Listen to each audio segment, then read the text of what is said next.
She baked the best pie anyone had ever tasted, and for 2 years, nobody even knew her name.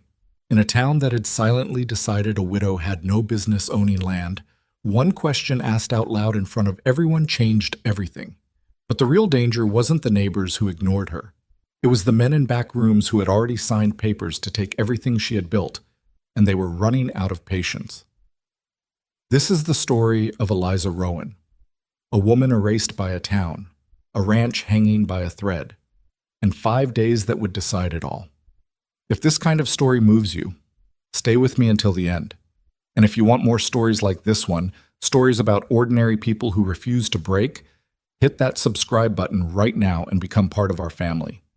You will not want to miss what's coming next. Drop a like and tell me in the comments, what city and country are you watching from? I want to see exactly how far this story travels. Now, let's begin. The supper tables had been pushed together in a long row down the center of the Hargrove barn, and by the time the last light faded from the Texas sky that October evening in 1883, nearly every family in Cedar Ridge was packed shoulder to shoulder along those rough-hewn planks.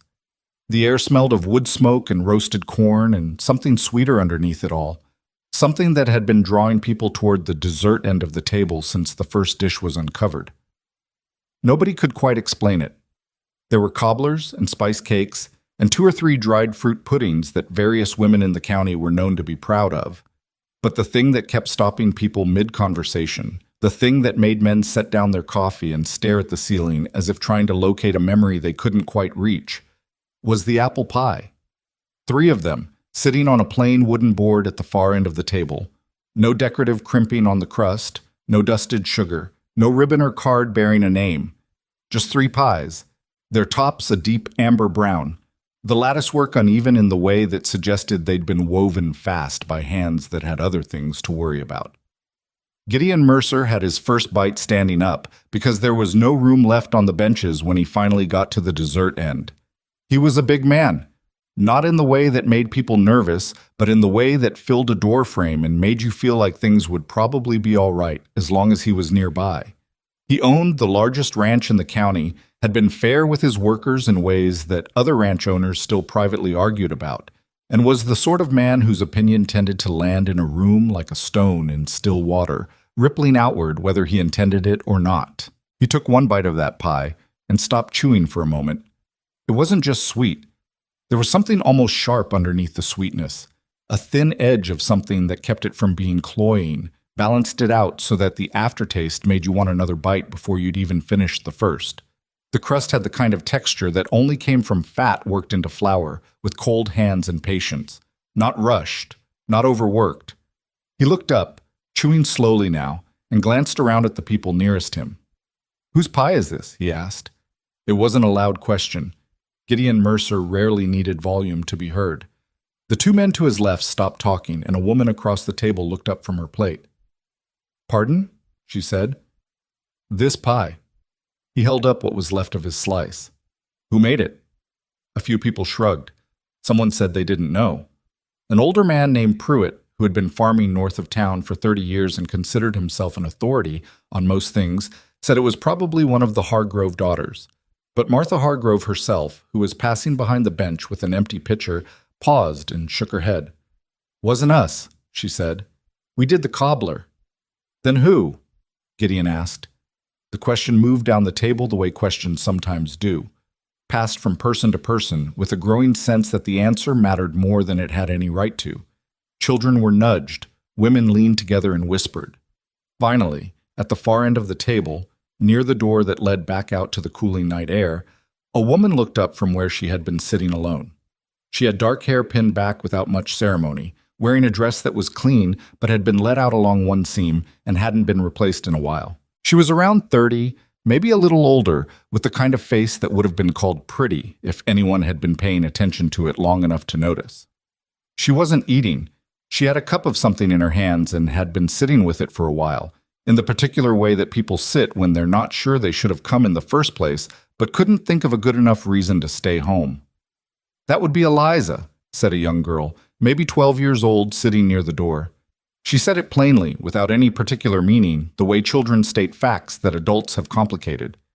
Mrs. Rowan brought the apple pies. And for a moment, just a moment, the barn went oddly quiet. Not completely quiet. There was still the sound of forks on plates, still the murmur of voices at the other end of the room. But in that stretch of table closest to Gideon, the quiet spread like cold air under a door. Eliza Rowan did not look up immediately. She turned her cup slowly in both hands, once around, and then she raised her eyes. Gideon was looking directly at her. Most of the people between them were carefully looking somewhere else. Ahem. She had been a widow for just over 2 years. Her husband, Thomas Rowan, had died in the spring of 1881, a chest sickness that started as a cough in February and had taken him completely by the end of March, faster than anyone had expected and faster than Eliza had had time to prepare for, emotionally or financially. Thomas had been a decent man and a struggling farmer, two things that are not always easy to reconcile, and he had left behind an 80-acre homestead with a small herd, a weathered house that needed a new roof on the south side, and a loan payment that came due every 6 months, like a tide that did not care what the season had done to you. The general opinion in Cedar Ridge, spoken quietly and quickly in the weeks after the funeral, was that Eliza would sell, that she would board up the house, take whatever she could get for the cattle, and move somewhere, say, back to her family in Oklahoma, or to a sister in Abilene that someone had heard mentioned once. It seemed obvious, reasonable, the kind of thing a woman in her situation would naturally do. She did not do it. She stayed. She learned to do things Thomas had handled. She hired out occasional labor when she could afford it, traded work with a neighbor's family one summer when her fence line failed, and taught herself by repeated, sometimes costly failure how to manage the particular stubbornness of that 80 acres of Texas soil. She grew enough to feed herself and maintain the herd and, in good seasons, a small surplus to sell. But the town around her had already made up its mind. It was not that people in Cedar Ridge were cruel. Most of them would have said, if asked directly, that they wished Eliza Rowan nothing but well. The cruelty, if it deserved that name, was quieter than that. It was the way conversations at the general store rearranged themselves when she walked in, so that by the time she reached the counter there was somehow nothing left to say. It was the way women at church events organized themselves into configurations that left no natural space for her to join. It was the way her name had quietly dropped out of the normal social exchange of the town, so that months passed without anyone asking how she was doing, not because they disliked her, but because they had simply stopped thinking of her as someone who was there. She had become, without anyone deciding it exactly, invisible. There is a particular exhaustion that comes not from being hated, but from being unmemorable to people who see you every week. Eliza had learned to carry it the way you carry a stone in your shoe on a long walk. You stop noticing the pain after a while, but it changes the way you move. She had almost not come to the harvest supper that night. She had argued with herself about it all afternoon, standing in her kitchen with flour on her hands and 3 pies cooling on the windowsill. She had baked them because she'd had an abundance of apples from the 2 trees behind the house, and the harvest supper was a community event, and she had been raised to contribute to community events. But she had already rehearsed the evening in her mind well enough to know that she would arrive, set the pies on the table, speak to perhaps 2 people, and leave before anyone noticed she'd gone. That had been the plan. Awesome muchachan, Mrs. Rowan. Gideon's voice carried without effort just 2 words, and now the quiet was more definite. Eliza set her cup down on the bench beside her. She did not smile exactly, but she looked at him steadily, which took more effort than it appeared. "Those are your pies?" he asked. "They are," she said. "They're remarkable." He said it the way he said most things, directly, without ornamentation. "What do you put in them?" Eliza blinked. It was not the kind of question she'd been preparing herself for. "A little nutmeg," she said after a moment, "and I add vinegar to the crust." Vinegar. He turned the word over like he was trying to understand it. "That why the texture's like that?" "Keeps the gluten from tightening up," she said. "My mother used to do it." He nodded slowly. Around them people had started eating again, but not with quite the same focus. Several women near the middle of the table had exchanged a glance. "You farm the Rowan place?" Gideon asked. "I do." "By yourself?" It was a reasonable question, but it had a way of landing that she had grown familiar with. The subtle emphasis, the slight pause before yourself, like the words were carrying a follow-up question that wasn't quite being asked. She had heard that question so many times in 2 years that she'd stopped being stung by it. Almost. Yes, she said. He nodded again, and this time there was something in his expression that she couldn't quite read. Not pity, which she'd had enough of to recognize instantly, and not the particular polite blankness that men sometimes produced when they didn't know what to do with her. It was something more attentive than either of those things. Like he was actually thinking about what she'd said. That's a hard piece of ground, that southeast section, he said. Caliche layer about 18 inches down, if I remember right. The whole lower 40 drains wrong in spring. Eliza stared at him. You know the property, she said. I looked at buying it the year before Thomas filed on it. Decided it needed more work than I wanted to put in at the time. A corner of his mouth moved, not quite a smile. Sounds like you've managed it anyway. I've managed it, she said carefully. There was a pause between them that wasn't entirely uncomfortable, and then Martha Hargrove appeared at Gideon's elbow with a refilled coffee pot, and the moment broke apart naturally, and Eliza picked her cup back up. But something had shifted in the barn. She could feel it without being able to name it precisely, the way you feel a change in the wind before you can see what it's bringing. Several of the women who had arranged themselves so expertly around her absence all evening were now looking toward her end of the table. Two of them were talking in low voices, and the conversation did not look unkind. Old man Pruitt leaned past the man next to him and addressed Eliza directly for what might have been the first time in a year and a half. You grow your own apples? He asked, with the stiff delivery of a man who is making an effort. 2 trees, she said, back of the house. They were there when we filed. Good trees? Getting better, she said. Oh. She left an hour later before the evening ended, slipping out while people were still talking and the oil lamps were burning low. The night was cold and dry, the stars overhead enormous in the way they got over flat country, and she walked to where she'd tied her horse to the fence rail and stood there for a moment before untying him. She had not expected the evening to go the way it had gone. It hadn't been much. A few exchanged words, some looks that might mean something and might mean nothing at all. But in 2 years of feeling like she was walking through the town and leaving no impression, even a small ripple felt noticeable. She wasn't sure yet what to do with that. She rode home with her coat buttoned up against the wind, thinking about the drive back to her house, the chores she'd left half done, the numbers that she'd been running in her head for 3 weeks. The numbers that kept coming out the same way no matter how she arranged them.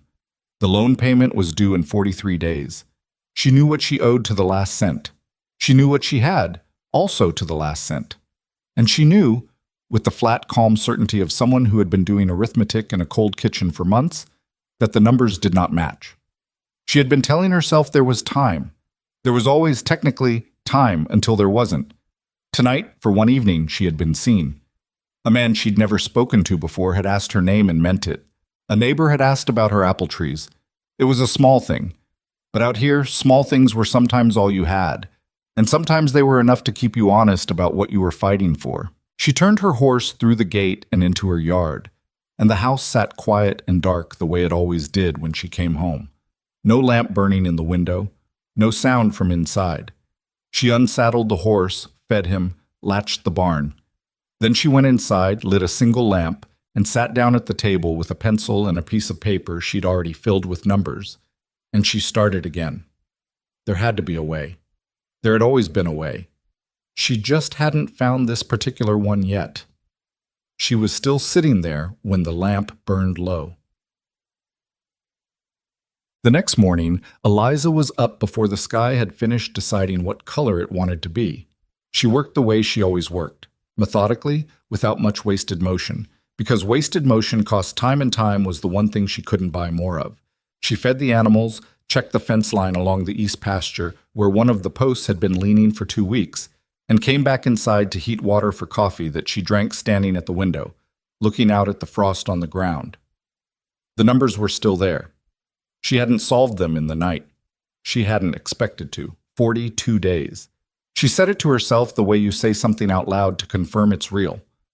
42 days until the note came due on the loan she carried through Harlan Briggs at the Cedar Ridge lending office, a loan that Thomas had taken out in the first year of the homestead, and that she had been servicing, payment by payment, through every dry spell and bad season that the Texas Panhandle had seen fit to throw at the Rowan property.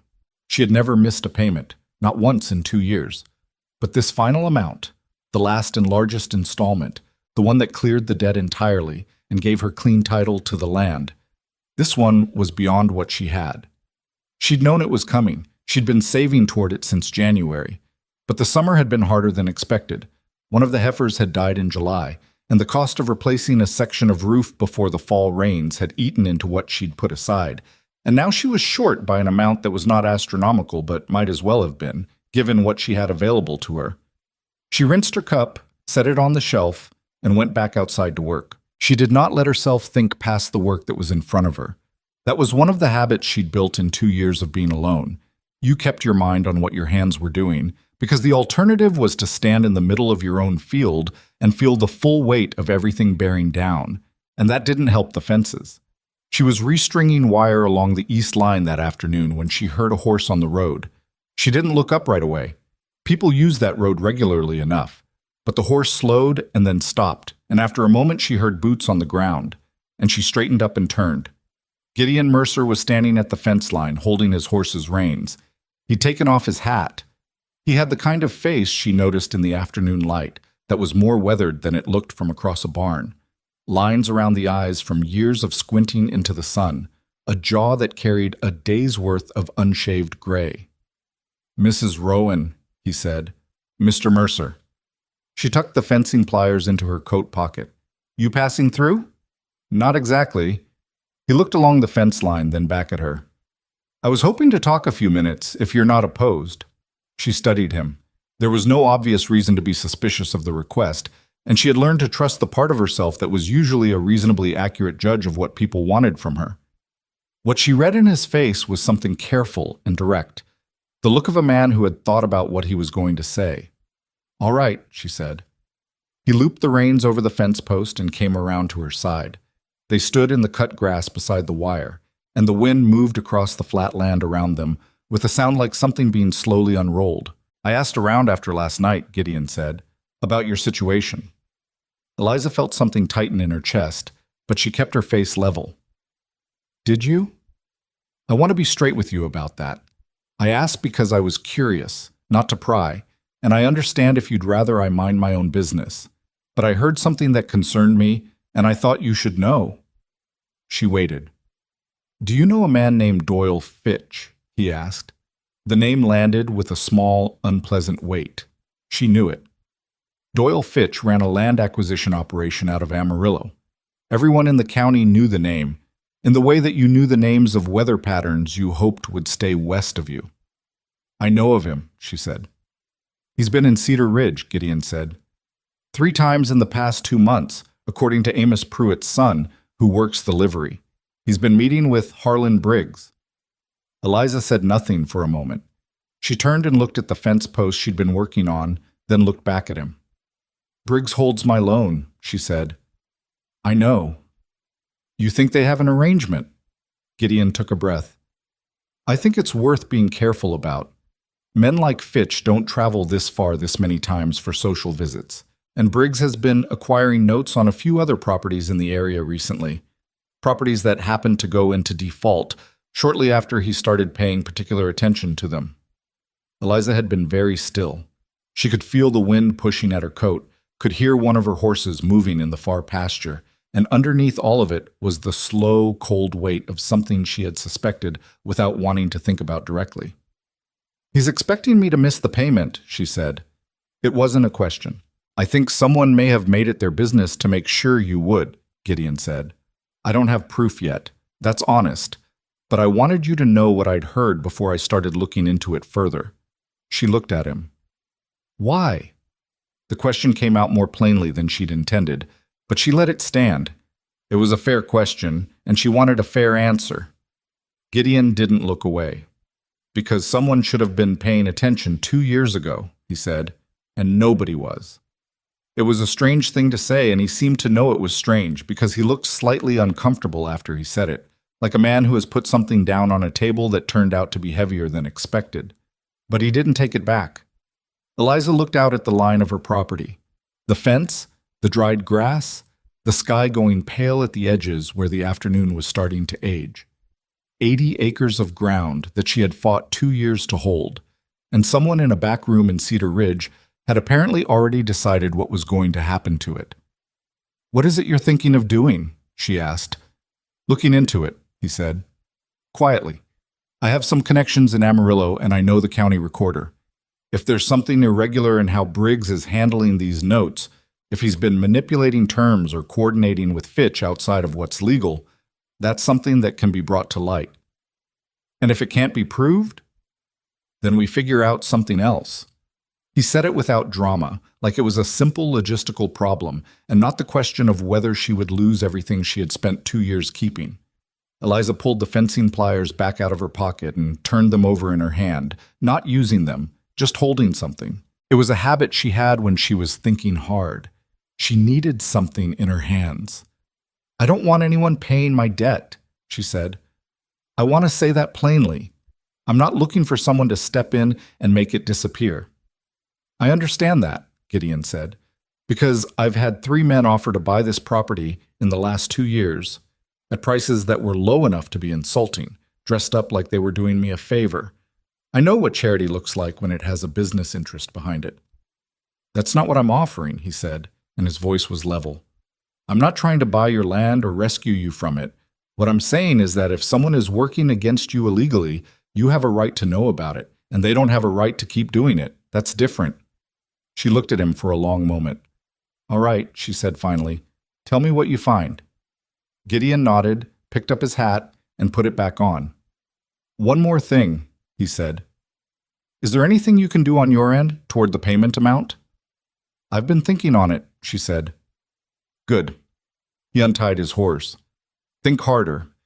He said it without harshness, and she understood that it was the most honest thing he'd said, more useful than sympathy, which she didn't need, or reassurance, which she didn't trust. Think harder. As if the problem was still hers to solve, which it was. She watched him ride back out to the road and continue north, and then she turned back to the fence. She worked until the light failed. The town that had spent 2 years pretending she was there did not change overnight. It did not change the next week either. But Gideon Mercer had a way of moving through Cedar Ridge that was different from most. He talked to people the way he had talked to Eliza, directly and without performing anything, and the people he talked to tended to pass things along. Within a week of the harvest supper, Eliza noticed that the silences when she came into the general store were slightly shorter, that Martha Hargrove asked at the dry goods counter how her south pasture was holding up after the dry summer, that 2 women who had perfected the art of not quite seeing her now at least made eye contact and nodded. It was small. She didn't trust it entirely. Years of invisibility leave marks on a person, and she had learned not to lean on warmth that might be temporary. But she noticed it. What she did not notice, because Gideon was careful about this, was how much work was happening out of her sight. He rode to Amarillo on a Tuesday, telling no one in particular where he was going, and he spent 2 days there talking to people he knew. A man named Samuel Cord, who worked for the county land office, whom Gideon had done a fair business deal with 3 years back. A lawyer named Adele Pruitt, no relation to the Cedar Ridge Pruitts, who handled property disputes in the Panhandle and had a reputation for being both sharp and expensive. And a banker named Whitmore, who knew Harlan Briggs by name and knew him in the way that people know someone they have learned to watch carefully. What he assembled, piece by piece, over those 2 days was not a clean, simple story. The arrangement between Briggs and Fitch was done in the way that corrupt arrangements usually are, through handshakes and understood agreements rather than written contracts, through a pattern of behavior that was visible only when you put enough pieces together at once. Briggs had, over the past 18 months, been quietly renegotiating the terms of several homestead loans in ways that were legal but borderline, extended grace periods offered informally and then quietly withdrawn, fees added to balances in ways that the original note language was ambiguous about. When properties went into default, as 2 had in the previous year, Fitch's operation appeared within weeks with cash offers, well below market, which distressed families usually accepted because they had no other options. The Rowan property was, Gideon suspected, next on this list. Whether Briggs had actively manipulated Eliza's loan balance to make the final payment harder than it should have been, that was the question he couldn't fully answer yet. But what Samuel Cord found in the county recorder's office was interesting. The original terms of the Rowan loan, as filed, specified a particular calculation for the final installment that differed slightly from what was written in the copy Briggs had given Thomas Rowan at signing. The difference was small, but it was there. Gideon rode back to Cedar Ridge with that information folded in his coat pocket, and he sat on it for 4 days before he used it. He wanted to be sure. He was the kind of man who understood that accusations made without sufficient weight behind them could ruin things rather than fix them, and he didn't intend to move until he was ready to move completely. In those 4 days, he found a reason to visit the Rowan property twice more. Once to borrow a tool he didn't particularly need from her barn, a pretense thin enough that she probably saw through it, and once in the evening to discuss, with genuine interest, what she thought about the soil drainage problem in the lower 40 and whether she'd ever considered running a shallow ditch along the west edge of that section to redirect the spring runoff. She had considered it. She'd drawn it out on paper, in fact. She spread the paper on her kitchen table, a rough sketch, practical, not pretty. And he stood across the table from her and they talked about drainage and soil composition and the particular stubbornness of Kalishi rock for nearly an hour. And she forgot for that hour that she was supposed to be watching herself carefully around him. "You've thought about this property a long time," he said, looking at the sketch. 2 years of nothing but time to think," she said. "And before that?" She considered the question. "Thomas was the one who filed on it, but I was the one who wanted to stay." She paused. "He was better at planning, and I was better at worrying about what the plan missed. We balanced out, mostly." She said it plainly, the way you say something that has passed from grief into fact. Gideon didn't offer condolences, which she appreciated. He just nodded. "What was he like?" he asked. It was the first time in 2 years that anyone had asked her that question in a way that seemed actually curious about the answer rather than being a social formality. "Stubborn," she said, without having to think about it. "Impatient. He'd get an idea and want it done by the next morning. I'd still be making a list of what could go wrong, and he'd already have half the fence up." She looked at the sketch on the table. "This drainage idea. I didn't tell him about it because I knew he'd want to start digging the same week, and we didn't have the time." "Did it bother you?" Gideon asked. "Being the careful one?" "Sometimes," she said. "Mostly I got used to it." She rolled the sketch back up. "I'm still the careful one. There's just nobody left to make the fence go up fast." Gideon was quiet for a moment, then said, "I found something in Amarillo you should know about." And he told her. Carefully, without drama, the way he'd told her about Fitch. He laid out what Cord had found in the county records, explained what it potentially meant about the final loan balance she owed, and told her that he intended to bring this to Briggs directly, and if Briggs didn't respond reasonably, to the county court through Adele Pruitt. Eliza listened without interrupting. She had the stillness, when she was processing something difficult, of a person who has had to absorb bad news alone often enough that they've learned to hold very still while they do it. When he finished, she said, "So he may have been adding to what I owe, or what they put in the filed copy may be wrong." "It may be an error," Gideon said, in a tone that indicated he didn't think it was an error. "And if the original terms hold, what does that do to the final payment?" "Brings it down," he said. "Maybe enough. Maybe not entirely, but enough to change what you're looking at." She was quiet again, then, "When are you going to Briggs?" "When I'm ready," he said. "I need one more thing confirmed first. I don't want to walk in there with something he can argue around." She nodded. She understood that kind of patience, the kind that felt like inaction but wasn't, the kind that meant you were building something solid before you put weight on it. "What do I do in the meantime?" she asked. "Think about how to make up whatever's still short," he said. "Even if the number comes down, don't wait on me to solve the whole thing." She looked at him across the kitchen table.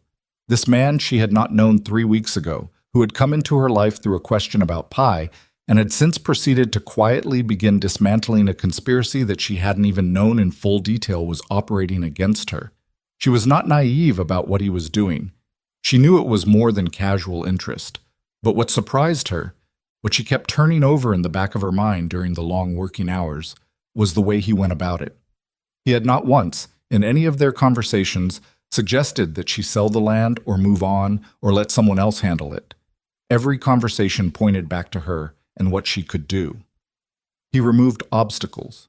He did not replace her. She didn't entirely know what to do with that. "There's a county market in 38 days, she said. "In Clarendon. Big one. They bring buyers from 3 counties. I've sold produce there before, small amounts." She paused. "I've been thinking about whether I could put together something larger." "What kind of something?" She looked at him steadily. "The pies sold well at the harvest supper," she said. "Not sold.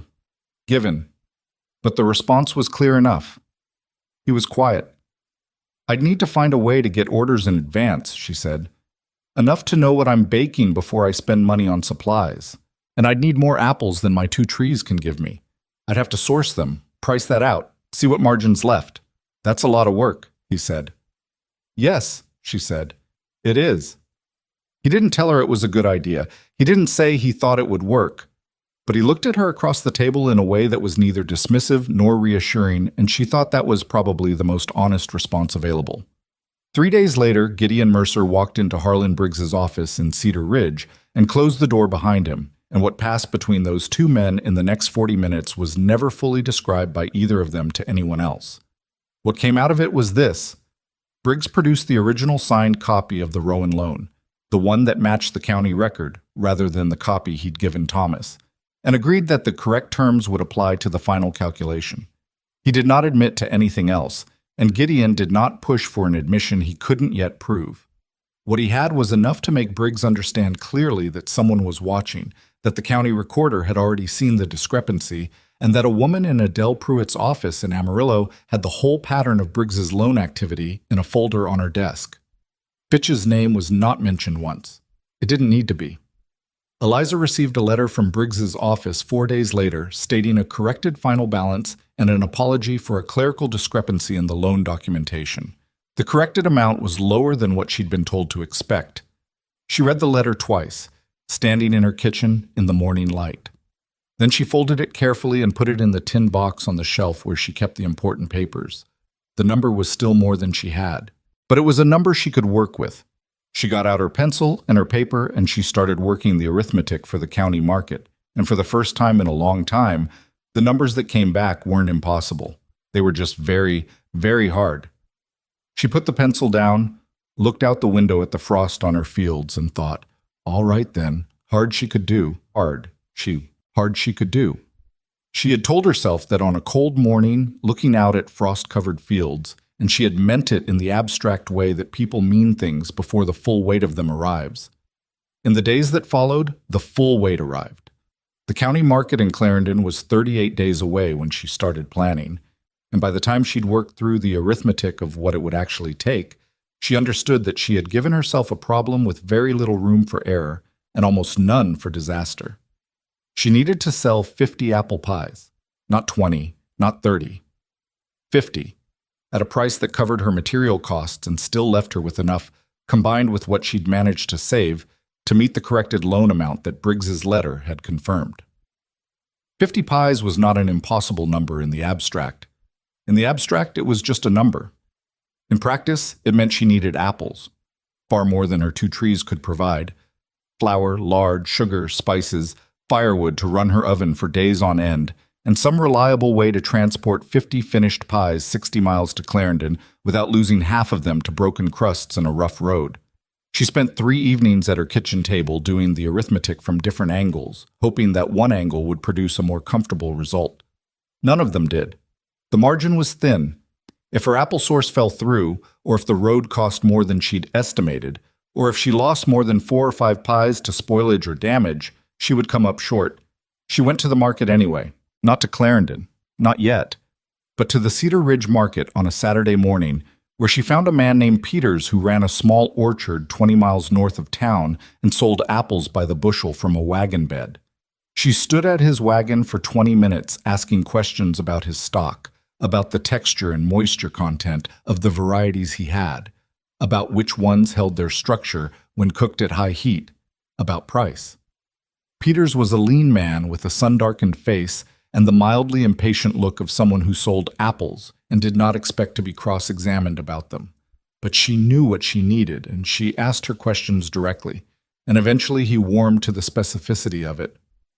"You're baking commercially?" he asked. "Trying to," she said. "What kind of volume?" When she told him, he looked at her for a moment with an expression she couldn't quite read, then said he could hold 200 pounds for her if she could pick them up within the week and pay half in advance. She didn't have the half advance on her immediately. She told him she'd be back in 2 days, and she was, and the transaction was done. She borrowed the use of a neighbor's larger wagon, old Callum Marsh, who farmed a section east of her, and who had, in the weeks since the harvest supper, begun to behave toward her with a kind of gruff courtesy that she suspected was his version of an apology. And she drove north to Peters's orchard and loaded 200 pounds of apples herself, with Peters watching from the gate with the mild bewilderment of a man who had expected her to bring help. She didn't have help to bring, so she loaded them herself, sack by sack, and drove home with her shoulders aching and the wagon listing slightly to the right in a way that Callum's wagon always did. Gideon saw her on the road coming back. He was riding south and she was driving north. No, south. She was going south, back toward Cedar Ridge, and he pulled up alongside her wagon and looked at the load in the bed. "That's a lot of apples," he said. 200 pounds, she said. He was quiet for a second. "You need help getting those in?" "I need to sort them first," she said. "Some of them are going to be borderline. Then I need to work out a storage situation because I can't use all of them in the first 2 days and I need them to keep." "I have a cold cellar," he said, "if that helps." She thought about it. "It helps," she said. "Thank you." It was not a long exchange. Neither of them made it into something more than it was. But she drove the rest of the way home thinking that there was something almost disorienting about having someone offer practical help without it being wrapped in pity or expectation. Just, "I have a cold cellar, if that helps." Clean and direct. She was not used to it. The days contracted fast after that. She had not anticipated how completely the pie operation would consume her time and attention, and she had also not fully accounted for the fact that her normal farm work did not stop just because she had taken on a secondary project. The animals still needed feeding. The fence she'd been working on still had 2 sections unfinished. The south pasture was showing signs of something wrong with the grass, a browning at the root level that might be nothing and might not be, and she needed to look at it properly before winter set in hard. She worked from before first light until she could no longer see what she was doing, and then she came inside and baked. She baked test pies in the first week, running through different batches to make sure her quantities were right at scale, because baking 1 pie and baking 12 pies are not the same problem, and she had learned from an earlier attempt that doubling certain ratios didn't behave the way simple mathematics suggested they should. By the second week, she was in a rhythm. Uncomfortable, exhausting, but a rhythm. It was during the second week that she got the order. She hadn't expected it to come the way it did. She had placed a careful, modest notice with the Cedar Ridge postmaster, who handled most of the commercial communication that went between the town and the surrounding county, stating that she was preparing apple pies for the Clarendon market and could accept advance orders at a fixed price. She had not been sure anyone would respond. It was not advertising. Not really. It was more like saying something quietly in a room and hoping someone was listening. People were listening. The first order was from a hotel in Clarendon. 12 pies, confirmed in writing, to be delivered the morning of the market. Then a merchant in a small town between Cedar Ridge and Clarendon who wanted 8. Then, one by one, smaller orders from people in the county who had apparently been told, through whatever invisible channel that word travels in small communities, that Eliza Rowan made apple pies that were worth going out of your way for. She filled orders carefully on paper, cross-referencing against her supply estimate, and when the total confirmed orders reached 36, she allowed herself one moment of something close to relief, followed immediately by the understanding that 36 confirmed meant she still needed to sell 14 more on the day, to strangers at a market in a town she didn't have established customers in, and that nothing about that was guaranteed. She did not let herself stop moving. With 5 days remaining before the market, she began the serious baking. 5 days sounds like enough time. It isn't if you're making 50 pies, managing your farm, traveling to retrieve apple batches from Gideon's cold cellar, and sleeping 3 to 4 hours a night on a good night. The mathematics of it, the actual time per pie, The oven capacity, the cooling time required before they could be carefully stacked and wrapped for transport, meant that she was running on a schedule that left almost nothing to spare. The first day she baked 14 pies. By the end of it, her back hurt in a way that was different from normal physical tiredness. A deep ache in the lumbar that came from standing at a work surface for 12 hours with arms extended. She ate standing up, too tired to want to sit down, and then she went to check the animals and came back and checked her wood supply. The wood supply bothered her. She had a decent stack against the south wall of the house, which she'd built up through September. But her oven, running at the temperature and duration these pies required, was going through wood faster than she'd calculated. She ran the numbers in her head while she was cleaning the kitchen, something she did automatically now, mental arithmetic running alongside whatever her hands were doing, and she did not like the result. If she ran the oven at full capacity for 5 days, she was going to run short of wood somewhere in day 4. She could cut more. She had timber to cut, a stand of dead wood at the northwest edge of her property that she'd been meaning to address since summer. But cutting wood took time that she did not have, and at the pace she was working, adding a serious woodcutting session to the schedule was the kind of thing that broke the rhythm completely and cost more than it gained. She thought about it that night while she was doing her last check of the day's baked goods. 12 pies wrapped and set, 2 that had come out with cracked crust she'd set aside. And she decided she'd manage it. She'd cut what she could in the early morning before baking started. She'd make it work. She always made it work. Day 2, she baked 11 pies and cut wood for 2 hours in the pre-dawn dark with a lantern hung from the fence rail. And by the time the first pie came out of the oven, her arms were already tired in a way she was trying not to pay attention to. She ate a biscuit for lunch standing at the window. She checked her wood. Better, but still not enough. Day 3 was when things started pulling at the seams. She woke up that morning with a headache behind her eyes that she recognized as the kind that came from not enough sleep accumulated over several days, not the kind that one morning of rest would fix. She drank her coffee in the dark before dawn. She'd started making it stronger. And she went through her checklist, and she started her fire, and she began her dough. The dough was fine. She could make pie dough half asleep by now. Her hands knew what to do. It was everything around the dough that was the problem. The apple prep took longer because her knife hand was tired, and she was working slower than she'd been at the start. She burned the underside of a pie in the late afternoon because she'd miscounted the time and her mind had slipped while she was outside checking the animals. She stood looking at the burnt crust for a long moment, feeling something that was not quite anger and not quite despair, something gray and exhausted in the middle of those two things. She cut the burnt bottom off and kept the pie. It would taste fine, but it couldn't go to the hotel order. That needed to be right. She put it in the stack designated for market sale, where imperfect was acceptable as long as the flavor was there. That evening she did her inventory. She had 27 pies completed. She needed 50. She had 2 full days and part of a third. It was still possible. Tight, but possible if everything went correctly from here. The wood was the thing she kept coming back to. She'd been rationing it across the day's baking, managing the oven temperature more precisely than was comfortable, and she'd bought herself another day. But by her estimate, somewhere between 2 and 3 in the morning on day 5, she was going to run out. She was sitting at the kitchen table with a cup of cold coffee. She'd forgotten to drink it while it was hot, trying to think through whether there was anything she hadn't considered, when she heard something outside. She went still. The sound came again, a rhythmic, heavy sound that was identifiable once you'd heard it enough times in your life. An axe. Someone was splitting wood outside her house in the middle of the night. She stood up fast, her chair scraping the floor, and she grabbed the lamp and went to the door and opened it. The cold hit her immediately. A genuine winter cold now, not the autumn chill they'd had before, a cold that had teeth in it and wasn't pretending otherwise. The sky was clear and enormous, and the stars were very bright and very far away. And at the edge of the woodpile, in the light from what she now saw, was a second lantern he'd hung from a branch above the pile. Gideon Mercer was splitting wood.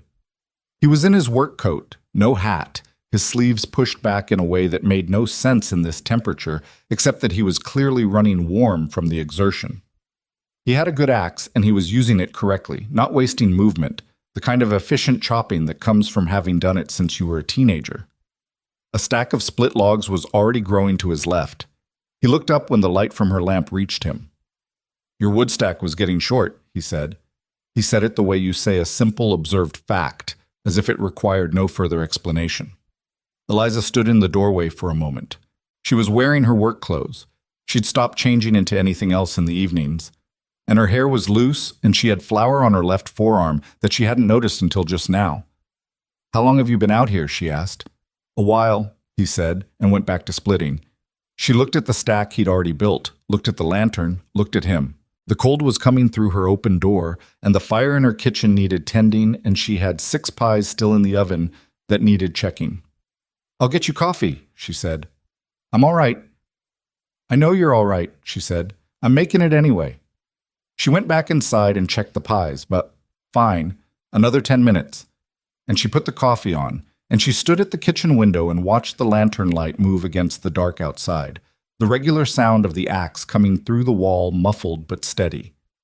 There was something about that sound, its regularity, the fact that it continued without her having to do anything to maintain it, that hit her in a way she hadn't expected. She pressed her hand flat against the windowsill and held it there for a moment. She did not cry. She was too tired to cry, and too practical, and she'd spent 2 years getting good at not crying in the middle of situations that required her to keep moving. But she felt the thing that would have been tears if she'd had the energy for them. Felt it somewhere in her chest, tight and warm and complicated. She poured the coffee when it was ready and took it outside. He stopped when she handed it to him, drank it standing up without sitting down, the same way she ate most of her meals now, and handed the cup back and picked the axe back up. "The hotel order," she said. 12 pies. They're done, wrapped, in the cold corner of the pantry. Those are the best ones." "All right," he said, not looking up from the wood. "I've got 27 total, need 23 more in 2 days. Can you do it?" She looked at the wood he'd already split. Enough for another day and a half, maybe 2, if she managed the fire carefully. The thing that had been threatening to break the schedule was no longer threatening. "Yes," she said. He nodded and kept chopping. She went back inside and pulled the pies from the oven and started on the next batch of dough. And outside, the axe continued its steady sound through the frozen dark, regular as a clock. And the kitchen was warm, and her ovens did not go cold. She worked through the night. By the time the gray early light started coming through the east window, she had 8 more pies done and a 9th cooling. She could hear, at some point in the early hours, that the axe had stopped. And when she looked out the window during a brief pause, the lantern was gone, and so was Gideon, and in his place was a wood stack that would see her through to the end. She didn't stop to think about it. She had pies to finish. But because the accumulated tiredness had reached a level where her body was starting to make decisions her mind hadn't authorized. Her hands shook slightly during fine work. She sat down once, meaning to rest for 10 minutes, and opened her eyes to find that 25 had passed. She stood up fast, her heart hammering, and checked the oven. Fine, still fine, nothing burned. And she did not sit down again for the rest of the day. By the end of day 4, she had 43 pies. 7 to go. She sat at the kitchen table that night with the paper in front of her, the numbers clear and achievable and right there, and she put her head down on her folded arms for a moment and stayed like that. Not sleeping, just existing horizontally for a few minutes before she had to be vertical again. The morning of day 5, she rose before 4, built her fire, and began the last 7 pies in a focused, deliberate quiet that felt almost ceremonial. She was not a person who performed meaning into ordinary tasks. She'd always been too practical for that. But there was something about these last 7 that she moved through carefully, attending to each detail the way you attend to things when you know they matter. The crust right, the filling balanced, the lattice woven properly, not rushed.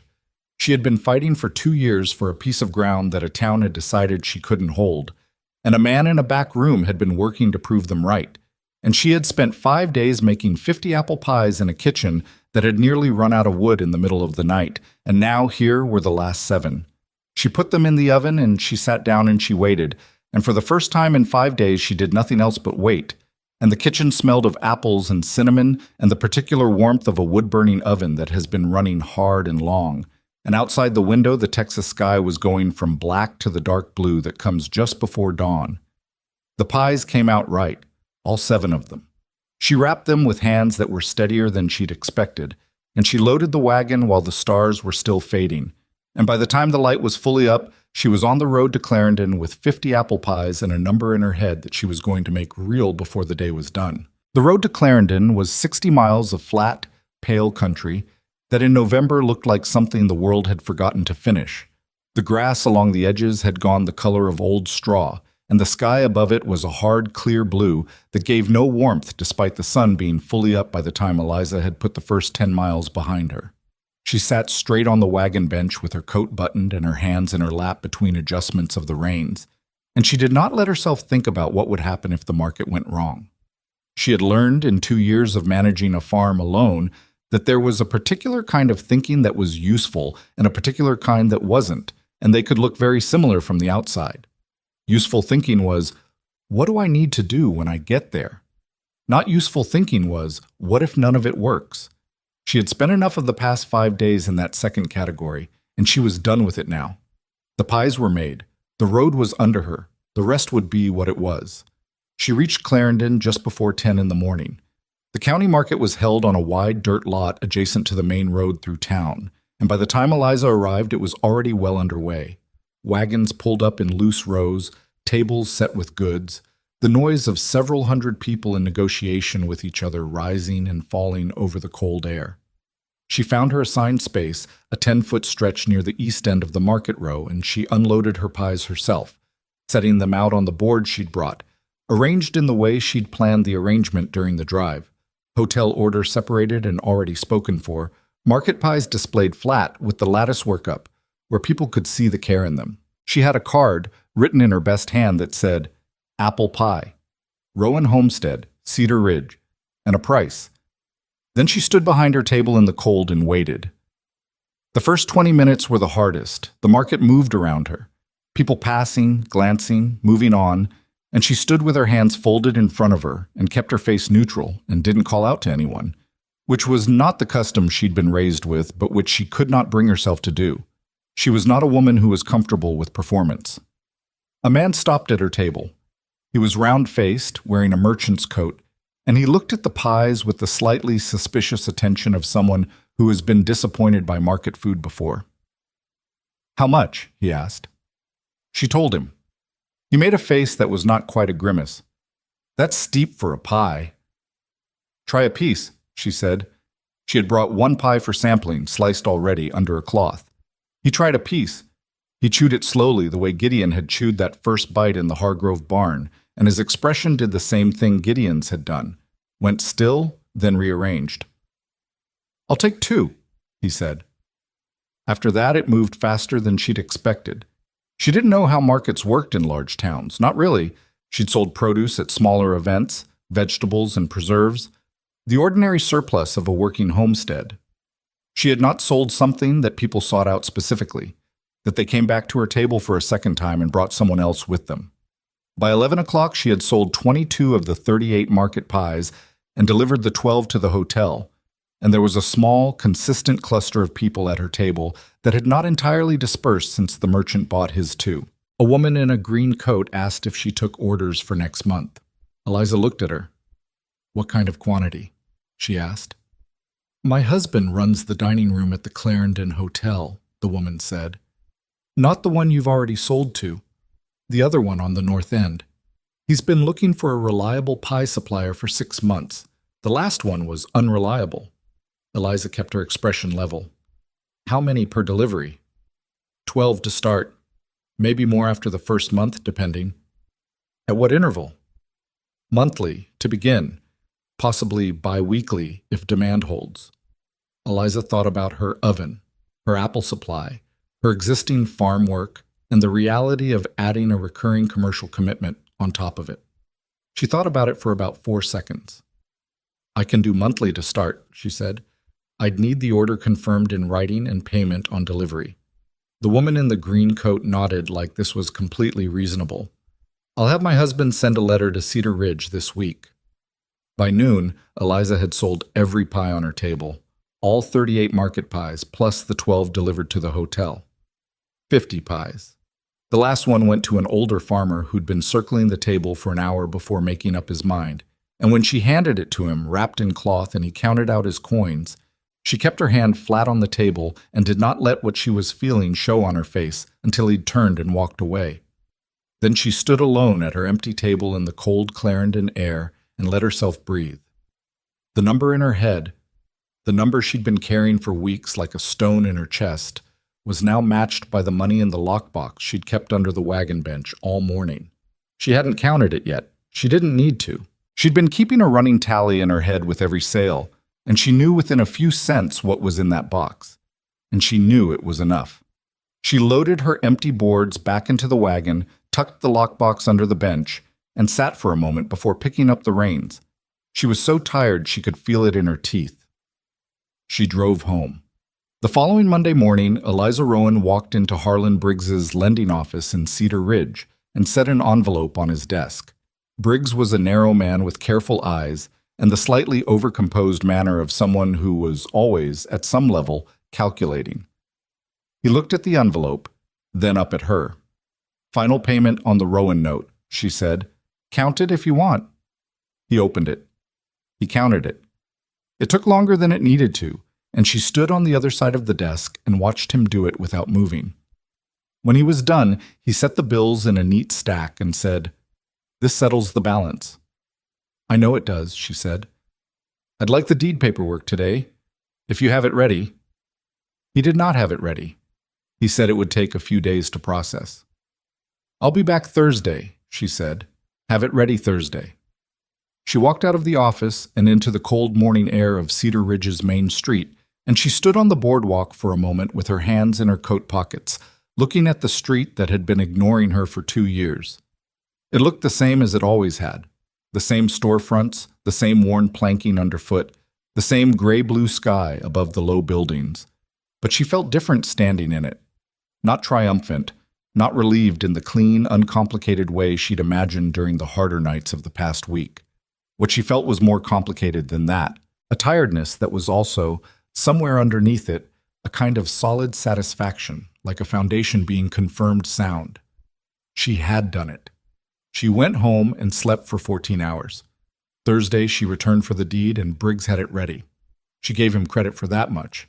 And she signed where required, and he signed where required, and she walked out with a document that said in plain legal language that the Rowan homestead, 80 acres in Cedar Ridge County, belonged without encumbrance to Eliza Rowan.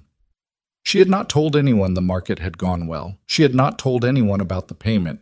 She had come and gone quietly, the way she'd always moved through this town, and on Thursday afternoon she drove back to her property with the deed in her coat and let herself through her own gate and stood in her own yard and looked at her own house. The south section of roof still needed work. The fence along the east pasture had 2 more posts she hadn't gotten to. The grass problem in the lower 40 was still unresolved and would need attention before spring. The list of things this land required of her was long and would always be long, and she would work through it the same way she'd worked through everything else, one item at a time, without shortcuts. But it was hers, fully and legally and without anyone's permission.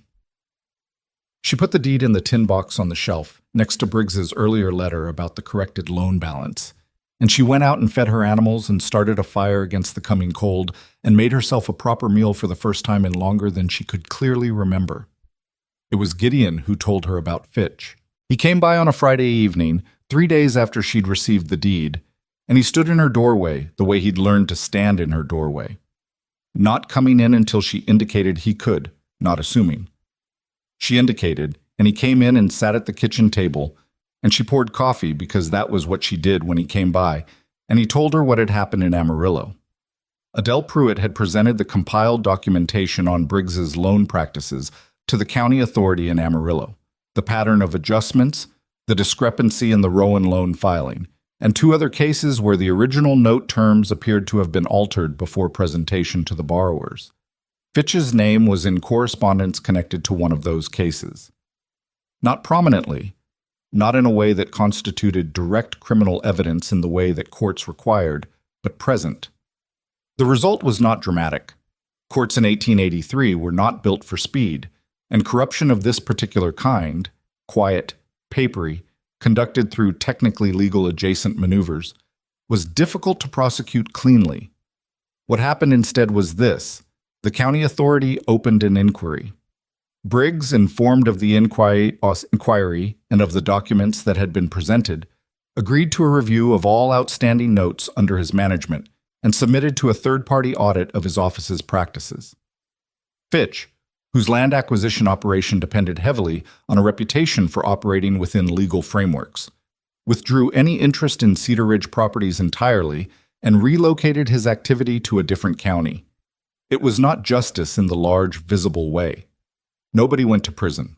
Nobody was publicly condemned. But the machinery that had been quietly arranged to take Eliza's land stopped operating, and the men who had built it understood clearly that someone had seen what they'd built and had taken it apart. Gideon told all of this to Eliza in the plain, factual way he told most things, and she listened without interrupting, and when he finished, she was quiet for a moment. "Did you have to spend money on this?" she asked. "Some," he said. "How much?" He looked at her steadily. "That's not something you need to worry about." "I disagree," she said. "Eliza." He said her name, just her name, without anything else attached to it, and somehow that was more effective than an argument. This was about what was right, not a transaction. She held his gaze. She had opinions about this, strong ones, but she also understood the particular kind of stubbornness she was dealing with, having some of it herself, and she filed the conversation away for a later date when she would return to it. She intended to return to it. "All right," she said, "for now." He nodded. Then he said, "There's something else." She waited. "Martha Hargrove wants to know if you'd come to her women's supper next month," he said. "She asked me to mention it because she said she wasn't sure you'd say yes if she asked directly." Eliza looked at her coffee cup. "Martha Hargrove spent the better part of 2 years organizing her conversations, so I wasn't included in them." "I know," Gideon said. "She knows too. That's why she asked me to mention it instead of asking you directly. She's embarrassed." "She should be." "She should be," he agreed, without any softening of it. "The question is whether you want to go." Eliza thought about this with the same practical attention she gave to most decisions. She was not a person who performed forgiveness as a social gesture. She found that dishonest, and she had no patience for dishonesty. But she was also not a person who confused her pride with her interests. The town that had erased her for 2 years was, slowly and imperfectly, and not without some awkwardness on all sides, beginning to reconsider. That reconsideration was worth something. Not everything, but something. "Tell her I'll think about it," Eliza said. He nodded. "And tell her if I come, I'm not bringing pie." Something shifted in his expression. Not quite a smile, but adjacent to it. "I'll tell her." The change in Cedar Ridge happened the way most real changes happen. Not in a single dramatic moment, but in accumulation, in the slow revision of small habits. The women who had arranged their conversations around her absence rearranged them again, this time to include her. Old Man Pruitt stopped her on the road one afternoon and spent 10 minutes asking her, with his characteristic stiff courtesy, about her thoughts on the drainage problem in the low sections of the county, which he had apparently been told she'd worked through in some detail. She answered him honestly and without performance, and he listened, and that was that. Callum Marsh, who had lent her his wagon and kept the loan to himself, knocked on her door one November morning with a surplus of winter squash he claimed he couldn't use, which she took without pretending she didn't understand what it was. She sent him back with 2 jars of preserves, and they did not discuss it as charity on either side because it was neighbors, which was what it should have been 2 years ago. The hotel in Clarendon sent the letter they'd promised. Monthly order, confirmed in writing, starting in December. She wrote back accepting the terms and spent an afternoon working out how to fit the commitment into her existing schedule without losing ground on the farm work. And she managed it, barely, with the kind of barely that she was accustomed to and did not particularly complain about. She went to Martha Hargrove's women's supper in December. She did not bring pie. She sat at the table and ate what was served and talked when she had something to say, and did not pretend that the previous 2 years hadn't happened, which meant the conversation had some uncomfortable edges that everyone felt and nobody named directly. But she stayed until the end, which she hadn't done at any social gathering since Thomas died, and when she left, Martha Hargrove saw her out the door and said quietly, "I'm glad you came," and Eliza said, Thank you for the invitation. Which was honest. It was a thank you for the invitation, not a pardon for what came before it. And Martha seemed to understand the distinction, or at least to accept it. Small things. But they added up. There was an afternoon in late November when Gideon came by the property, and they walked the fence line she'd been repairing, not because he needed to see it, but because she was working on it, and he was there, and they talked while she worked. About the drainage plan she'd drawn out on that kitchen table paper, about the south pasture grass problem, about a particular variety of winter wheat that he'd had success with in his southern sections, and that she thought might do something interesting in her lower 40 if the drainage was improved. At one point she was stapling wire to a post, and the staple went crooked, and she pulled it out and tried again, and it went crooked again, and she made a sound of pure irritation, and Gideon held out his hand and she gave him the staple gun, and he did it on the third try without saying anything about the first two, and she moved to the next post. "There's going to be a hard winter," he said. "I know," she said. Your woodpile is better than it was." She glanced at him sideways. "Someone helped with that." He was quiet. "I haven't forgotten," she said. "I'm keeping track." "You don't need to keep track." "I know I don't need to," she said. "I'm doing it anyway." They worked down the fence line in the cold afternoon light, the flat land running out in every direction around them, the sky going orange at the edges where the sun was beginning to drop, and neither of them said very much, and the silence was the comfortable kind that you do not get with people you don't trust. She thought about Thomas sometimes in these weeks, not with the raw grief of the first year, which had been a different thing entirely, but with the cleaner, duller ache of someone who has moved through loss far enough that it's become part of the landscape rather than the whole view. She thought about what he would have made of all this. He would have been furious about Briggs, she knew that. Furious in the immediate physical way he approached obstacles. He would have wanted to go to the lending office directly and loudly, and she would have been the one to talk him out of it and make him wait until the approach was right. She would have been the careful one. He would have been the fast one. That was how they'd balanced. She was both things now, out of necessity. The fast one and the careful one, the planner and the builder, the person who made the list of what could go wrong and the person who got started anyway. It was exhausting, being both things. But she'd gotten good at it. She didn't need someone to be Thomas. She'd figured out how to be both. What she had with Gideon was something different, something she didn't have a tidy name for yet and wasn't in a hurry to name. It was built on the strange foundation of a question asked across a barn, and 2 years of being invisible, and a conspiracy that hadn't worked, and 50 pies in 5 days. It was built on conversations about soil and drainage and the patience of winter wheat, on coffee drunk standing up in a kitchen at 3 in the morning, on a wood stack that had appeared in the dark because someone had paid attention. She trusted him. That was, for her, not a small thing. December came in cold and serious, the way the Texas Panhandle could when it decided to. Eliza kept the fire going and baked her monthly order and repaired the south roof with materials she'd been setting aside since October, climbing up herself because she could not afford to hire it out and because she'd done it before and knew she could do it again. She fell once, not far, caught herself on the edge of the roof line with both hands, and hung there for a second with her heart loud in her ears before pulling herself back up.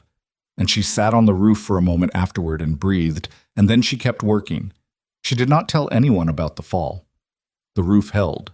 The deed stayed in the tin box on the shelf, and every so often, not often, she would open the box and look at it, not to reassure herself, not for sentiment, but the way you check something that matters to make sure it's still there. It was always there. Her name, in plain print, on land that was hers. On a clear December morning, a letter arrived from the Clarendon Hotel confirming their second order, and beside it a separate note from the woman in the green coat, saying that her husband wanted to discuss a bi-weekly arrangement beginning in January.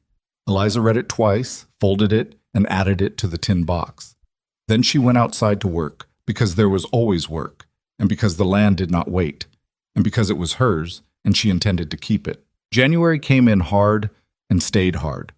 The kind of cold that settled over the Texas Panhandle in the winter of 1884 was not the sharp, dramatic cold of a single bad week. It was the grinding, persistent cold of a season that had decided it was not in a hurry to leave. The ground froze to a depth that made fence work nearly impossible, and the wind that came down from the north had a quality to it, a flatness and weight that made even short trips between the house and the barn feel like negotiations. Eliza worked through it.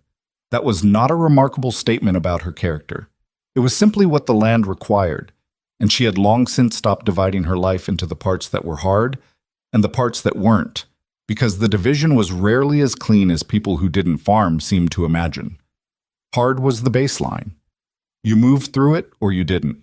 The biweekly order from the Clarendon Hotel had started in January, as the woman in the green coat had proposed, and Eliza had restructured her baking schedule around it with the same methodical attention she'd applied to the 50-pie run in November, except that this time the pressure was different.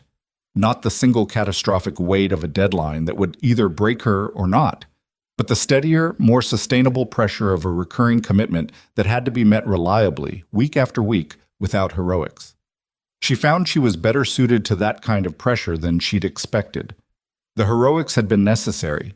The reliability was, in some ways, harder because it asked something of her every time rather than everything all at once. She hired a girl from town to help with the apple prep twice a week, Sarah Pruitt, 16, the granddaughter of Old Man Pruitt, who turned out to be quick with a knife and serious about the work in a way that Eliza appreciated and did not have to manage much. She paid her fairly, which Sarah appeared to find slightly surprising, in the way that young people find fairness surprising when they haven't encountered much of it yet. "My grandfather says you know more about soil drainage than most men in the county," Sarah said one afternoon, peeling apples at the kitchen table. Eliza looked up from the dough she was working. "Your grandfather said that?" "He said it like it annoyed him a little," Sarah admitted. "But he said it." Eliza went back to her dough. "Tell him I'll take it as a compliment either way." The farm itself was changing in small ways that accumulated into something she could see when she looked at it whole. The drainage ditch she'd sketched on that kitchen table paper, the one she'd never gotten to tell Thomas about because she'd known he'd want to start digging immediately. She'd begun work on it in December, a section at a time, fitting it between other tasks the way you fit difficult things into a schedule that's already full. It wasn't finished. It wouldn't be finished until spring, when the ground softened enough for the last section. But it was there, running along the west edge of the lower 40, and the first time it rained in late January, and she walked out to check it and saw the water moving the way she'd calculated it would move, away from the pasture and toward the low ground at the property edge. She stood there in the rain longer than was practical, and felt something that she did not try to name because naming it seemed like it might make it smaller. Gideon came for supper on a Thursday in late January, the first time she'd formally invited him, rather than coffee, happening incidentally around whatever else was going on. She cooked a proper meal, not pie, something else, a beef stew with whatever root vegetables had survived the cold in her cellar, and they sat at the kitchen table and ate, and the conversation moved around in the unhurried way it did between people who had run out of reasons to be careful with each other. He told her something that evening that she hadn't known. He told her that on the night he'd come to split wood, the night she'd found him with the axe in the dark, he'd been riding past on his way home from checking his own cattle, which were kept in a section north of her property, and he'd stopped at her gate to look in and seen that her wood stack was low and her kitchen light was still burning at 2 a.m, and he'd made a decision in about 4 seconds that he could not, if pressed, have entirely explained in rational terms. "You could have knocked," she said. "You would have told me you were fine," he said. She considered this. "Probably," she admitted, "and you weren't fine." "I was managing," she said, which was different, and they both knew it. He looked at her across the table. Outside, the wind was working at the corners of the house the way it did in January, finding every gap, and the fire in the stove was doing what it could against it. "I want to ask you something," he said. She set her fork down. He did not perform the question.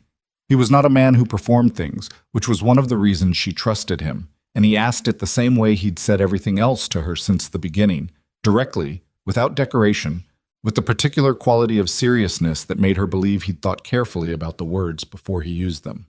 He told her he wasn't asking her to give anything up.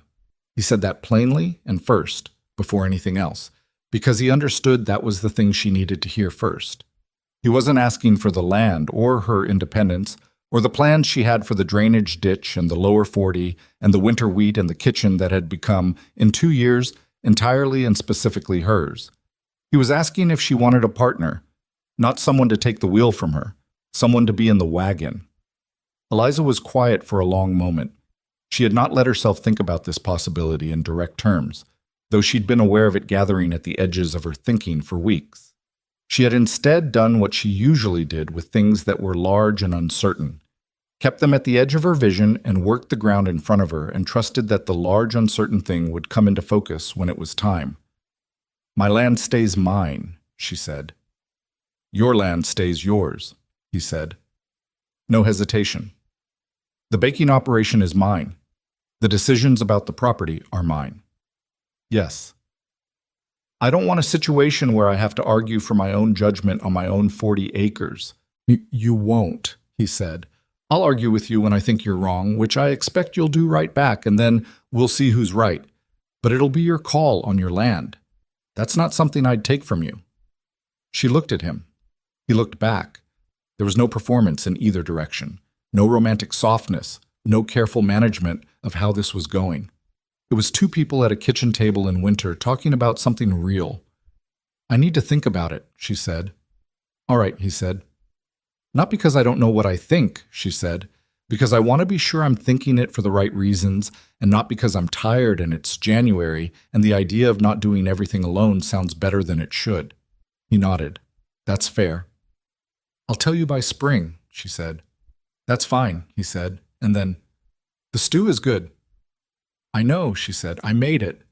She thought about it through February, not obsessively, not letting it crowd out the work, but returning to it the way you return to a problem that requires genuine consideration rather than a quick answer. She thought about Thomas, and about what it had cost her to be alone, and about what it had cost her to be strong, and about the difference between needing someone and choosing someone, which she'd learned were very different weights. She thought about the night of the harvest supper, when she'd sat at the end of a table in a barn full of people who had decided she wasn't there, holding a cup of something and wondering why she'd come. She thought about the question that had come across that room, whose pie is this? And how something that small had moved something that large. She thought about how the world had a way of hinging on questions asked out loud that everyone else had decided not to ask. She told him yes in March, on a day when the ground was beginning to soften and the drainage ditch was showing the first signs of what she'd hoped it would do, and she told him standing in the south pasture where the grass problem had finally, after months of attention, begun to come back right. Not in a ceremonial way. Not as a moment she'd arranged. He'd ridden over to return a tool she'd lent him, and she was already outside checking the grass, and he came and stood next to her and looked at the pasture, and she said, "Yes. The answer is yes." And he looked at her, and she looked at him, and that was that.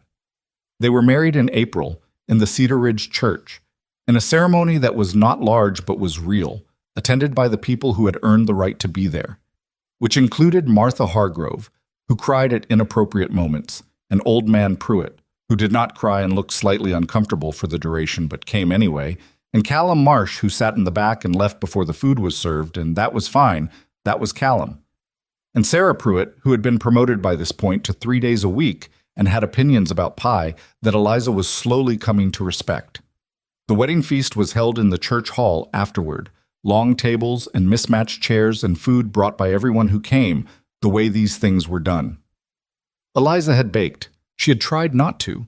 She'd told herself she wasn't going to spend her wedding week at the oven. But the apple trees behind the house had come into their spring surplus early, and she'd had a free morning, and the result was 3 pies sitting on the dessert end of the table, their crusts the same deep amber brown they always were. The lattice slightly uneven in the way that her lattice always was, because she was fast with it and had other things to do. The feast moved the way feasts move, loud, then louder, then gradually quieter as people settled into the warm, unstructured time that follows a meal. Gideon was talking to Callum Marsh near the far wall, which surprised her, and she was in a conversation with Sarah's mother about apple varieties when she became aware of a quality of attention shifting in the room. She heard it before she saw it. A pause in the noise, the brief rearrangement of a room's attention toward a single point. Gideon had a plate in his hand. He'd moved to the dessert table. She saw him take a bite of the pie and stop, and then he turned very deliberately to face the room, and his voice carried the same way it always carried, without effort, landing everywhere at once. "Who made this apple pie?" The room was quiet for exactly 1 second, and then the entire hall laughed. Not the polite, uncertain laughter of people who weren't sure if it was funny. The full, unguarded laughter of a room that understood exactly what was being referenced and found it both funny and true, and something else underneath both of those things. Something that was the particular warmth of a shared story that had come out right. Martha Hargrove laughed loudest, which was unexpected and somehow exactly right. Old Man Pruitt made a sound that might have been a laugh if you were generous about it. Sarah Pruitt was already pointing. "Eliza," said about 15 people at once. "Eliza made it," said Martha Hargrove, slightly redundantly, but with genuine enthusiasm. "Mrs. Mercer made it," said Sarah, which produced a small second wave of laughter because everyone was still adjusting to that name and would be for a while. Eliza was standing near the middle of the room, and the attention that came toward her from every direction was not the sharp, uncomfortable attention of being seen unexpectedly, the way it had been in the Hargrove barn 7 months ago. It was different. It was the attention of a room that knew exactly who she was and was glad about it. She did not cry. She was not a woman who cried in public, and she wasn't going to start at her own wedding. But something in her face shifted in a way that Gideon saw from across the room, and his expression shifted in return, and they looked at each other across the people between them, and it was the kind of look that doesn't need to be translated. She raised one eyebrow slightly, as if to say, "You planned that." He raised both shoulders slightly, as if to say, "Maybe." She shook her head, which meant, "Of course you did." He smiled, which meant, "Was it wrong?" It wasn't wrong. There's a thing that happens sometimes, not often, when a community has done something it ought not to have done and then has to figure out how to live with that afterward. The easy version is, everyone quietly agrees to remember it differently.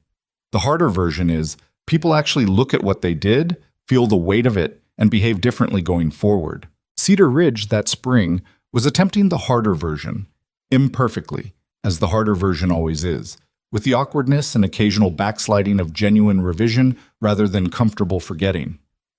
Eliza did not make it easy for them, which was not her job. She was polite. She was fair.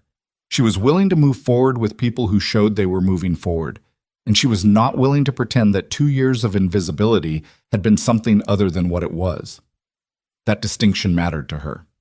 You could not get to the honest version of the future by building it on a dishonest version of the past.